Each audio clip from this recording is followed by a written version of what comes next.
میں بھی دل میں کہہ رہا تھا مالی ونازع القرآن، یہ تو قرآن کی میرے ساتھ منازعت شروع ہو گئی، یعنی میں پڑھ رہا ہوں ایسے لگتا ہے کوئی دوسرا مجھ سے اس کو چھین رہا ہے۔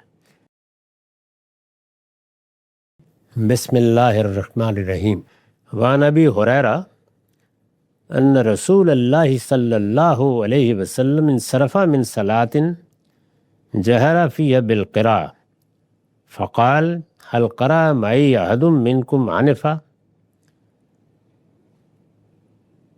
یہ ابو داؤد، ترمذی، مالک، احمد اور بعض دوسری کتابوں میں بھی روایت کے طور پر نقل ہوئی ہے۔ یہاں اس کا رقم 855 ہے۔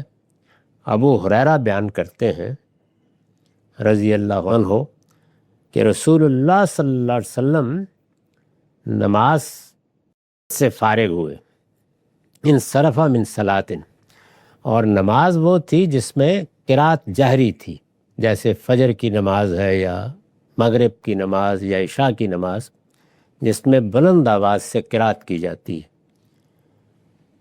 جب نماز سے فارغ ہوئے فقال، تو آپ نے پوچھا هل قرأ معی احد منکم عنفا، کیا جب میں قرآن کی قرات کر رہا تھا، قرات ہی ظاہر ہے بلند آواز سے کی جاتی ہے، تو کیا میرے ساتھ کوئی اور آدمی بھی قرآن پڑھ رہا تھا اس وقت؟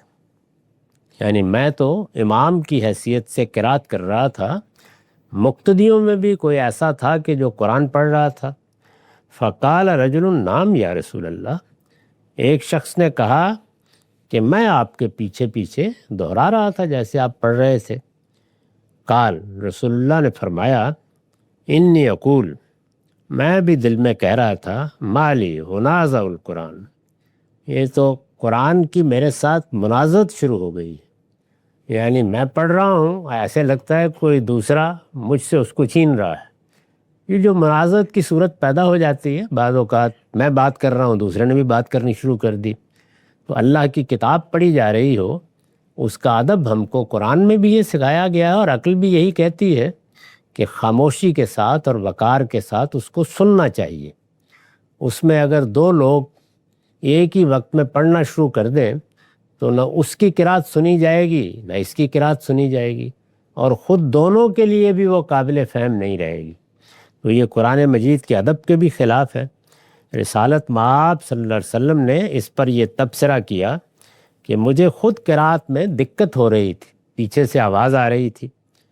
قال فانتهى الناس عن القراءة مع رسول اللہ صلی اللہ علیہ وسلم فيما جہر فيه بالقراءة من الصلوات حين سمعوا ذلك من رسول اللہ، یعنی یہ معاملہ ہے جب یہ ہوا اور لوگوں نے رسول اللہ کی یہ بات سن لی، تو اس کے بعد جہری نمازوں میں وہ قرات سے باز آ گئے۔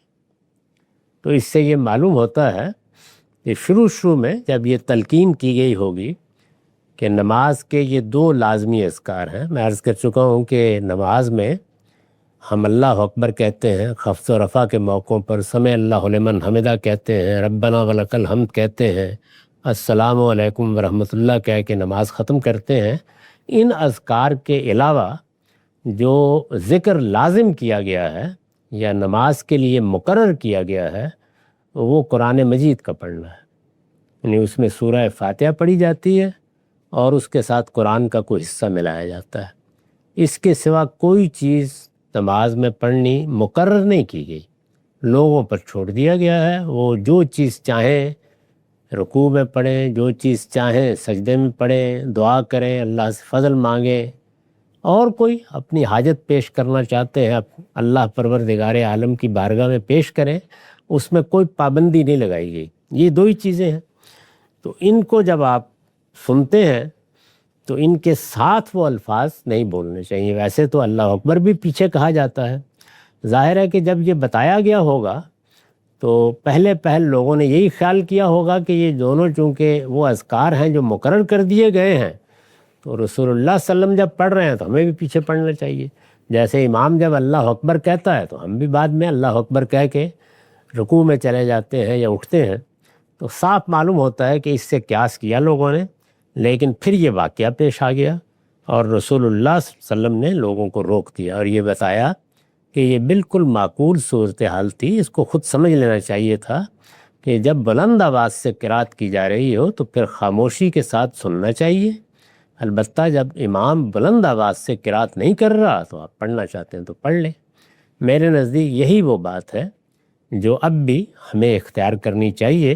اس میں بعض روایات میں جس طرح کے معاملات زیر بحث آ گئے ہیں یا اس میں بعض راویوں نے اپنی طرف سے جو اضافے کر دیے ہیں اس سے غلط فہمیاں پیدا ہوئی ہیں۔ اصلی بات یہی ہے کہ جب امام قرات کر رہا ہے، بلند آواز سے کر رہا ہے، تو ہم اس کو سنیں گے، اور جب وہ بلند آواز سے قرات نہیں کر رہا، خاموشی سے اپنے دل میں پڑھ رہا ہے، تو ہم بھی پڑھیں گے، اس لیے کہ یہ اذکار نماز کے مقرر کردہ اذکار ہیں۔ یعنی سورہ فاتحہ ہے، قرآن مجید کا کوئی حصہ آپ پڑھنا چاہتے ہیں وہ بھی آپ پڑھ لیجئے، یہ دونوں صورتیں ہو سکتی ہیں۔ تو یہی بات اس روایت سے بھی بالکل واضح ہو گئی۔ وعن عبداللہ ابن ابی اوفا قال جاء رجل الى النبی صلی اللہ علیہ وسلم فقال انی لا استطیع ان آخذ من القرآن شیئا فعلمنی ما یجزئنی قال قل سبحان اللہ والحمد للہ ولا الہ الا اللہ واللہ اکبر ولا حول ولا قوت الا باللہ۔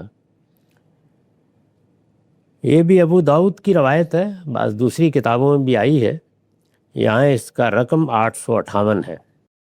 عبداللہ ابن ابی اوفا بیان کرتے ہیں کہ ایک شخص رسالت مآب صلی اللہ علیہ وسلم کی خدمت میں حاضر ہوا اور اس نے یہ کہا کہ میں قرآن مجید نہیں اخذ کر پاتا۔